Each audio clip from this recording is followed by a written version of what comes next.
Туруңуз.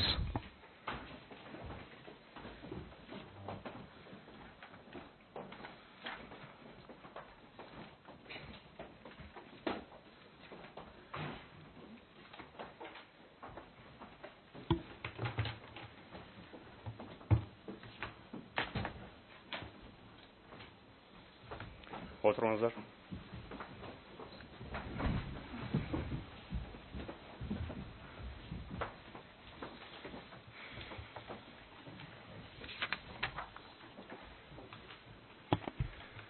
Саламатсыздар ба, құрметті сот отырымының қатысушылары. Сот отырымын ашық деп жариялаймыз. Сот отырымында Арипжанованың жана Малаташ Голд юридикалық жақтың қайғыларының негізінде Административтік процессуалдық кодекстің 271 беренесінің 3 жылдық мөөнөт менен чектөө коюлган ченемдик жобонун конституциялыгын текшерүү иши каралат. Иш Конституциялык палатанын толук курамында каралат. Төрагалык кылуучу Бамыров, сот отурумунун катчысы Кенесариева. Наргиз Асылбековна, сотко чакырылгандардын келиши тууралуу маалымат берсеңер.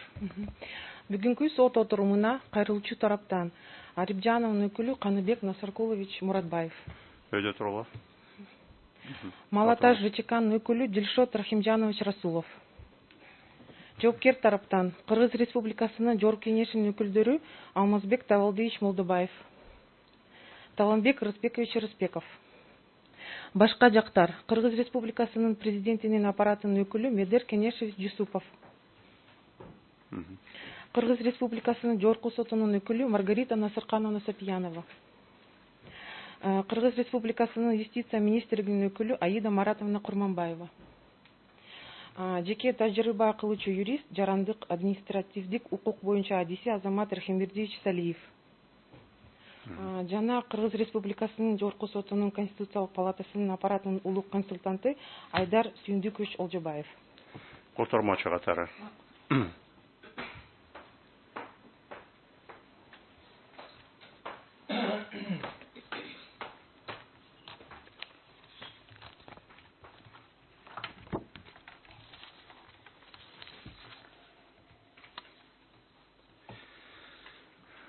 Арипжановдун өкүлү Муратбаев трибунага өтүп өз жөнүңүздө маалымат берип койсоңуз, аты жөнүңүздү, туулган жылыңызды жана кимдин кызыкчылыгын колдоп жатасыз, эмненин негизинде? Мен Муратбаев Каныбек Насаркулович 1974 жылы 6 июнда төрөлгөм. Мен бүгүнкү соттук отурумда Арипжанова Азиза хандын өкүлү катары анын кызыкчылыгын коргоп катышып атам. Ишеним кат боюнча. Ишеним кат боюнча. Документтер боюнча суроолор барбы? Рахмат, отура бериңиз. Малаташ Голдтун өкүлү Расулов трибунага өтүп өз жөнүңүздө маалымат берип коюңуз. Уважаемые члены коллегии, Расулов Дилшот Рахимжанович, являюсь представителем обращающей стороны ОСО Малаташ Голд, 18.08.1980 года рождения, коллегия адвокатов Рабис Групп. Представляю интересы ОСО Малаташ Голд на данной стадии.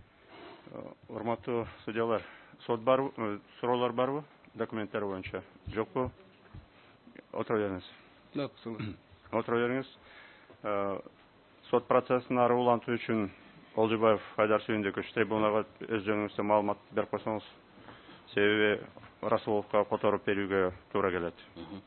Олжобаев Айдар Сүйүндүкович 1975 жылдын 17 сентябрында төрөлгөм.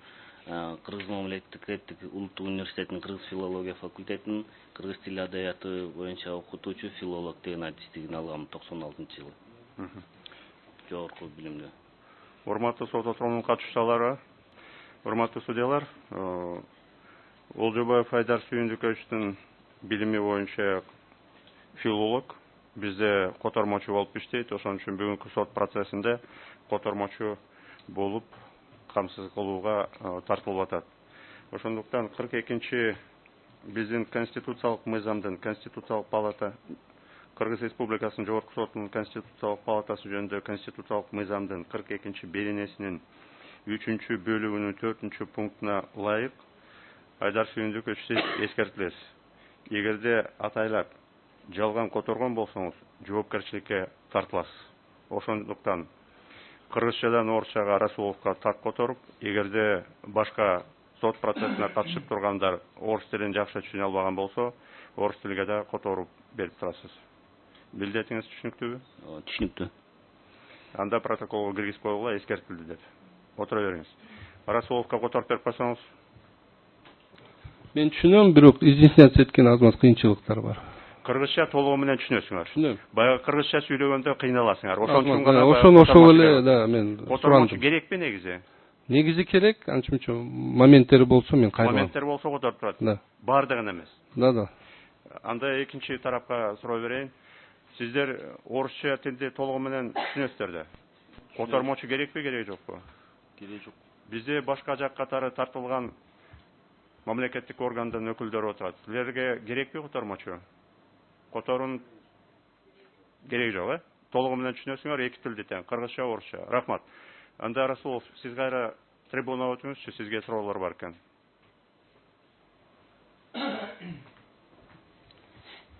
Урматтуу төрага, мен ушун эле тактап коеюн дегемде, мамлекеттик тилде түшүнүктүү болсо канчалык деңгээлде керекчилиги бар, котормочуну пайдаланганга дегенде кылып кайрылайын дегемде.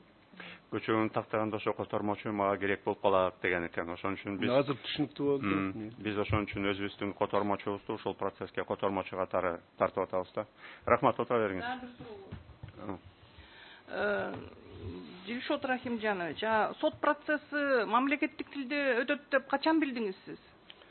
Биз кайрылгандан кийин билдик. Бизге чейин башка кайрылуучу адам бар болчу экен. Мекемеңер чоңбу? Түшүнбөдүм. Мекеме, сиз иштеп аткан Малаташ Голд деген мекеме чоң мекемеби? Эми чоң мекеме деп айта албайм, бирок Сизден башка мамлекеттик тилде эркин сүйлөп, эркин түшүнө турган киши болбодубу? Ал юрист эмес, ошон үчүн ал катышканы юридический познаниясы жок. Ошон үчүн мен Жалгыз сиз юристсиз ошол жерде. Ооба, азыр мен ошолордун я представляю их интересы во всех государственных органах, негосударственных, судебных. Да, суроолор барбы? Жок суроо. Рахмат, отура бериңиз. Жогорку кеңештин өкүлү Молдобаев Алмаз Тавалдиевич, өз жөнүңүздө маалымат берип коюңуз.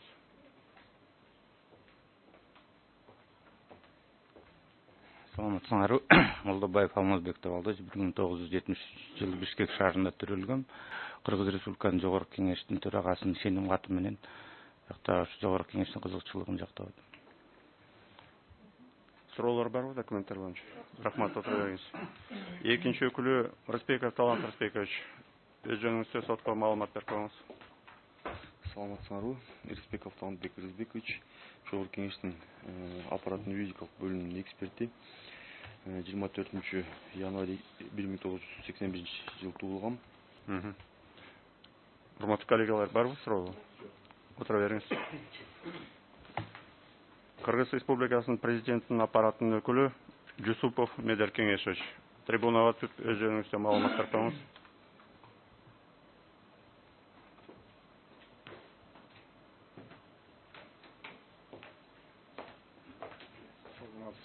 Саламатсыздар, урматтуу суттар. Жусупов Медер Кеңешович, 22 январь 77 жыл, президент аппараттын укук бөлүмүнүн эксперти. Эксперти. Ишеним каттын негизинде сотко катышып атасыз. Барбы суроолор? Жокпу? Рахмат, отура бериңиз. Кыргыз Республикасынын Жогорку сотунун өкүлү Сапиянова Маргарита Насыркановна, келиңиз, өз жөнүңүздө маалымат берип коюңуз. Мен Сапиянова Маргарита Насыркановна 70-жылы 27 мартта төрөлгөм. Кыргыз Республикасынын Жогорку сотунун өкүлү катары ишеним каты негизинде иш алып баратам. Суроолор барбы, коллегалар? Жокпу? Рахмат, отура бериңиз. Юстиция министринин өкүлү Курманбаева Аида Маратовна. Саламатсыздарбы? Менин атым Курманбаева Аида.